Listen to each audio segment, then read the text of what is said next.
இந்த கதையை படிச்சு முடிக்கும் போது நான் கண்ணீரோட தாங்க முடிச்சேன். நீங்களும் முழுசா கேளுங்களேன். இந்த 2 பேருக்குமே வயசு 70 இருக்கும்.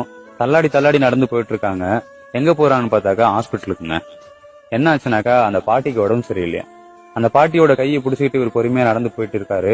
போயிட்டு டாக்டர் பாக்குறாரு. டாக்டர் கிட்ட கேக்குறாருங்க, ஐயா ஐயா உங்களுக்கு என்ன ஆச்சுன்னு தெரியல, ரொம்ப பயமா இருக்கு, 3 நாளா சாப்பிடல, இவங்களை குணப்படுத்திட்டீங்க அப்படின்னாக்கா ரொம்ப புண்ணியமா இருக்கும் ஐயா அப்படின்றாரு.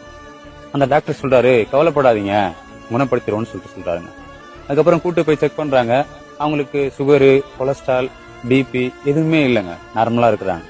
அந்த டாக்டரும் செக் பண்ணிட்டு இப்படிதாங்க சொல்றாரு, அவங்க நார்மலா தான் இருக்காங்க, கவலைப்படாதீங்க, அவங்க ஒழுங்கா சாப்பிடல இல்லையா, அதுக்காக நான் சத்து ஊசியும் டிப்ஸும் போட்டு விடுறேன், அவங்கள கூட்டு போங்க அப்படின்னு சொல்றாரு.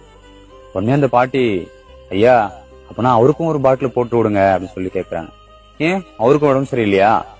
இல்ல ஐயா, நான் 3 நாளா சாப்பிடல இல்லையா, அதனால அந்த கிழவனும் 3 நாளா சாப்பிடல, அதுதான் சொல்றேன் அப்படின்னு சொல்ல டாக்டருக்கு ஒரு மாதிரி ஆயிடுச்சுங்க. கொஞ்ச நேரம் அந்த தாத்தாவை பார்த்துட்டு ஏன் இப்படி பண்றீங்கன்னு சொல்லி கேட்க அந்த தாத்தா சொல்றாரு, அவங்க இல்லாட்டி நான்